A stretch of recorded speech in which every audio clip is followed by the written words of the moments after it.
Plus और ibex cash के शानदार स्टूडियो में। नमस्कार, मुनाफे की तैयारी और पहला सौदा में आप सबका स्वागत है। आज हम नवंबर सीरीज की एफएनओ एक्सपायरी की शुरुआत कर रहे हैं। यहाँ पर 8 मेहमानों का हम लोग स्वागत करेंगे। Birla soft, Chambal fertilisers, Whirlpool और अतुल लिमिटेड जैसे शेयर्स आपको इस परिवार में जुड़ते हुए दिखेंगे। नतीजों का सिलसिला जारी है और सेंटिमेंट में आपको काफ़ी फेर बदलाव आता हुआ दिखेगा। कल की ज़बरदस्त मुनाफा वसूली के बाद संकेत अमेरिकी बाज़ारों से अच्छे हैं। ये ब्रॉडर थीम्स हम लोग फॉलो कर रहे हैं, लेकिन क्या अहम चीज़ें हैं जो आपके सामने पेश की जाएंगी वो आपको बताते हुए दिखेंगे कुमार साहब। वीरेंद्र जी। जी शैल जी, महत्वपूर्ण है आज का सेशन, नवंबर सीरीज का पहला सेशन। फ्राइडे फैक्टर और स्पेशली वो फ्राइडे फैक्टर जो कि आया है एक बहुत ही गंभीर और बड़े सेल ऑफ के बाद गुरुवार के 17,857 ये कल की क्लोजिंग थी। अब लिखिए जरा आज एसजीएक्स निफ्टी, कल वॉल स्ट्रीट पर आप देखें कल तेजी का माहौल था और क्या ये तेजी हमको शॉर्ट कवरिंग का एक पॉसिबल कारण बनेगी या नहीं बनेगी? क्या लेवल टूट गए, सब पे करेंगे बात। आपकी स्क्रीन पर 17,913 32 अंकों पर एसजीएक्स निफ्टी ट्रेड करता हुआ, लेकिन सब्सटेंशियल अगर आप देखें कोई गैप अप नहीं है, याद रखिएगा। रेस्ट ऑफ एशिया का सूरत हाल देखिए तो वहां पर क्या है, एक बार जरा मिजाज जान लेते हैं। आपकी स्क्रीन पर आप देखें तो इस वक्त रेस्ट ऑफ एशिया में थोड़ी सी लालिमा जो है वो गहराती हुई। निक्केई हालांकि अगर आप देखें फ्लैट है, थोड़ा सा पिछले कुछ समय में रिकवर हुआ है। कॉस्पी अगर आप देखें 0.5% नीचे, ताइवान का इंडेक्स भी 0.5% नीचे ट्रेड करता हुआ। और तो यहाँ पे अगर आप देखें लॉसेस हैं लेकिन बहुत एक्सटेंडेड सेल ऑफ नहीं है। बाकी हैंगसेंग लगभग 0.5% और स्टेट टाइम्स लगभग 0.5% ऊपर कारोबार करता है। तो आप कह सकते हैं कि एशिया में इस वक्त एक सीमित दायरे की गिरावट नजर आ रही है। आइए आपको इस शुक्रवार और नवंबर की सीरीज के पहले दिन उस पैनल से मिला देता हूं जो कि आज करेगा मुनाफे की तैयारी और साथ ही साथ पहला सौदा में आपके ट्रेड्स के ऊपर बातचीत। श्री संजीव हसीना एफएल सिक्योरिटीज के हमारे साथ मौजूद होंगे, उनसे करेंगे बातचीत। मयूरेश जोशी हमारे साथ मौजूद होंगे, फंडामेंटल विशेषज्ञ। मोतीलाल ओसवाल फाइनेंशियल सर्विसेज के चंदन तापड़िया, manasjaiswal.com के मनस जायसवाल, आसित बरनपाती भी हमारे साथ मौजूद होंगे। साथ ही साथ हमारे साथ मौजूद होंगे पैनल में पूरे के पूरे, अगर आप देखें जो पैनल है उसमें मानस जायसवाल भी होंगे और साथ ही साथ हमारे साथ प्रकाशकाबा.com के प्रकाश काबा और राजेश सतपुते.com के राजेश सतपुते भी मौजूद होंगे। तो शैल जी, एक अच्छा अगर आप देखें तो यहाँ पर पैनल मौजूद है और आपकी स्क्रीन पर एसजीएक्स निफ्टी हल्का सा ऊपर करीब 40 अंकों की तेजी लेकर ट्रेड करता हुआ। चलिए, आपके सामने एक बहुत ही बढ़िया दिग्गज टेक्निकल और फंडामेंटल पैनल तैयार है। आज पहले दिन एफएनओ एक्सपायरी के बढ़िया सौदे पकड़ने के लिए लॉन्ग या शॉर्ट साइड पर। वीरेंद्र जी बिल्कुल सही कह रहे हैं, जो आपने बृहस्पति को सेलिंग देखी वो ज़रा सेंटिमेंट पर थोड़ा ठेस करती हुई दिख रही है, लेकिन अब समझिए कि मध्य अक्टूबर के लोएस्ट लेवल्स पर आपको सेंसेक्स, निफ्टी और बैंक निफ्टी ट्रेड करते हुए दिख रहे हैं। यहाँ पर एक ठीक ठाक बाइंग मोमेंटम शायद आपको बनता हुआ दिखे, या कम से कम उसकी फाउंडेशन आज हम बाजार में जुड़ते हुए देखेंगे। बिना विलंब से जुड़ते हैं वाजपेयी साहब से, जानने की चेष्टा करते हैं किस तरीके से आपको संकेत आते हुए दिख रहे हैं अमेरिकी बाजारों से। नीरज जी, एक अच्छा बाउंस आपने वहां देखा, क्या कारण थे? शैली, दिन के दौरान एक बढ़िया तेजी बनी और तीनों ही इंडाइसेस वहाँ पे फिर से न्यू हाइस की तरफ बढ़े। उसका एक बड़ा कारण ये था कि कल जो जीडीपी का नंबर आया यूएस में वो वीक था, एक्सपेक्टेशन से कमज़ोर था। तो एक होप ट्रेड मार्केट में बना कि शायद अब फेड के जो अगले मूव्स होंगे वो इतने टफ नहीं होंगे और एक रियायत, एक राहत रहेगी। तो उसकी वजह से मार्केट में एक बढ़िया मोमेंटम बना रहा। लेकिन जो क्लोजिंग के आसपास रिजल्ट्स आए अमेज़ॉन के, एप्पल के, स्टारबक्स के, वो नतीजे ठीक थे। कहीं कहीं पे किसी में रेवेन्यू मिस था, किसी में कोई चीज़ मिस थी। लेकिन जो परेशानी वाली बात थी कि आगे के आउटलुक सबके कमज़ोर हैं। तो इस वजह से ये सारे स्टॉक्स आफ्टर आवर्स की जो वहाँ पे ट्रेडिंग थी उसमें 4-5% गिर गए।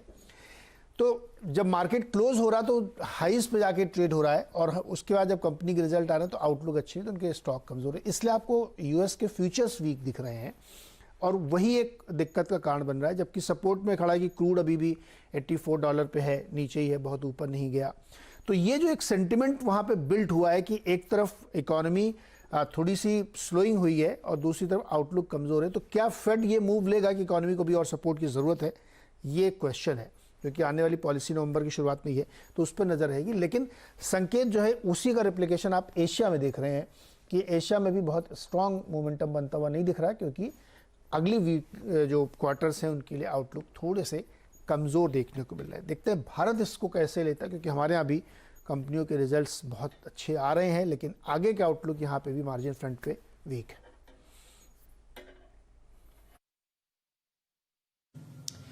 चलिए, ये आपके सामने संकेत जो वॉल स्ट्रीट से आते हुए डिस्कस कर रहे हैं वाजपेयी साहब। कौन सी ऐसी अहम चीज़ें हैं जहां पर आपको ध्यान देना है, वो ट्रेडिंग स्ट्रैटेजी के रूप में मेरी तरफ से प्रस्तुत हैं। डायरेक्टर साहब दिखाइए किस हिसाब से हम लोग निफ्टी और बैंक निफ्टी में कल बिकवाली ट्रैक कर रहे थे। काफ़ी मुनाफा वसूली आपने कल होते हुए देखी और इसी वजह से 300 अंकों से ज़्यादा और 1200 अंकों से ज़्यादा आपने निफ्टी और बैंक निफ्टी में एक लाल निशान आते हुए देखा।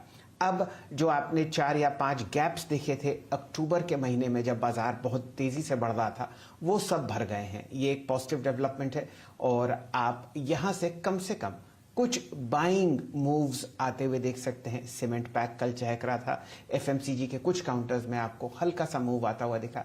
तो यहां पर कुछ बड़े बायर्स आपको थोड़ी थोड़ी खरीदारी करते हुए दिखेंगे।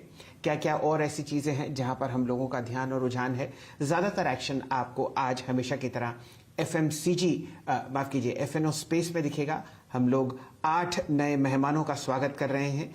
इनमें आप देखिए 2 बहुत ही हाई बीटा काउंटर्स हैं जो अब एफएनओ में जुड़े हैं, चंबल फर्टिलाइजर्स और बिरला सॉफ्ट, और साथ ही साथ वर्लपूल भी अब आपको जुड़ता हुआ दिखेगा।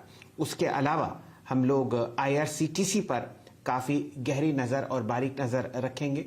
यहाँ पर कल सरकार ने अपनी तरफ से एक नोटिफिकेशन जारी किया जिसमें आईआरसीटीसी जो कन्वीनियंस फी आपसे मुझसे और करोड़ों रेलवे में ट्रैवलर्स से चार्ज करता है, उसका 50% भाग अब सरकार ने कहा है कि आईआरसीटीसी रेलवे मिनिस्ट्री को देगी। इससे न सिर्फ आईआरसीटीसी आपको सेंटिमेंटली बैकफुट पर जाता हुआ दिखेगा, वहां पर आप देखिए काफी सारा सेंटिमेंट आपको ध्वस्त होता हुआ दिखेगा पूरे के पूरे पीएसयू बैंकिंग बास्केट पर। यह बात सही है कि सरकार यहां पर सबसे बड़ी शेयर होल्डर है, लेकिन जब रेवेन्यू शेयर हुआ करता था आईआरसीटीसी में, तब आईआरसीटीसी लिस्टेड नहीं थी। पब्लिकली ट्रेडेड स्टॉक पर फिलहाल यह कदम उठाया गया है। देखते हैं किस तरीके से बाजार रिएक्ट करता है और बाकी पीएसयू बैंक्स और पीएसयू स्टॉक्स पर आपको किस तरीके का मूव आता हुआ दिख सकता है। ये बात पक्की है कि यहाँ पर एक सेंटिमेंटल नेगेटिव मूव आप आईआरसीटीसी पर आते हुए देख सकते हैं। लगभग 66-67% स्टेक सरकार होल्ड करती है आईआरसीटीसी में। मार्केट कैपिटलाइजेशन 73,000 करोड़ है और सरकार के अलावा लगभग 20 म्यूचुअल फंड एएमसीज एलआईसी के अलावा यहाँ पर एक ठीक ठाक इक्विटी का चंक ओन करती हैं। आईआरसीटीसी एक बहुत ही वाइडली हेल्ड स्टॉक है। देखते हैं किस हिसाब से यहाँ पर बाजार आपको रिएक्ट करता हुआ दिखता है। अलावा आईआरसीटीसी और एफएनओ के आपको प्राइमरी मार्केट्स में भी अच्छी चहक आती हुई दिख रही है। फिनो बैंक का आईपीओ आपको खुलता हुआ दिखेगा। नाइका आईपीओ का दूसरा दिन है और अगले हफ्ते हम लोग इंतजार कर रहे हैं पेटीएम का। साथ ही साथ अर्निंग्स पर आशीष जी और पूरी रिसर्च टीम आपको ध्यान देते हुए दिखेंगे। निफ्टी की 3 हैं, यहाँ पर बीपीसीएल, डॉक्टर रेड्डीज और यूपीएल। एफएनओ की 15 कंपनीज में आपको आज नतीजे आते हुए दिखेंगे। जो अहम है, जहाँ पर हमारा ध्यान और रुझान है, वो है एस्कॉर्ट्स, चोलामंडलम इन्वेस्टमेंट और बीईएल। साथ ही साथ कैश में लगभग 25 कंपनीज हैं जो उस मार्केट में रिटर्न्स आपको देती हुई दिखेंगी, जिसमें अहम है नज़ारा टेक्नोलॉजीज, कोल्टे पाटिल, ओब्रॉय रियल्टी, साथ ही साथ GIC housing finance, blue dart और अजंता फार्मा। ये तो फिलहाल आपके सामने एक दायरा है जहां पर पूरी आवाज की टीम आपको ध्यान देती हुई दिखेगी। साथ ही साथ ये वॉलेटाइल ट्रेड अब आपको पीएसयू बास्केट में जाता हुआ दिखेगा। बहुत विप्स और आपको सॉज आती हुई दिखेंगी, लेकिन यहाँ पर एक बात ज़रूर ध्यान देनी है, जब तक ये वॉलेटिलिटी ठीक से बैठ नहीं जाती, आप अपने जो ट्रेडिंग पोजीशंस हैं उनमें कम से कम पैसा लगाएं, स्टॉप लॉस के बहुत निकट रहें और साथ ही साथ ये भी ध्यान दें कि ये बाजार मौका दे रहा है आपको अच्छी कंपनीज को लॉन्ग टर्म में अपने पोर्टफोलियो में जोड़ने का। वहां पर आप अच्छे एसआईपीज महीने दर महीने कर सकते हैं। वीरेन जी को जोड़ते हैं और जानने की चेष्टा करते हैं निफ्टी और बैंक निफ्टी पर कैसा रुझान है। कुमार साहब, मायूस करते हुए विदेशी मित्र और काफी मुनाफा वसूली बिकवाली आपने निफ्टी और बैंक निफ्टी में अक्टूबर की एफएनओ एक्सपायरी के आखिरी दिन देखी। क्या कहते हैं रोल ओवर्स और कैसा लगता है आपको निफ्टी?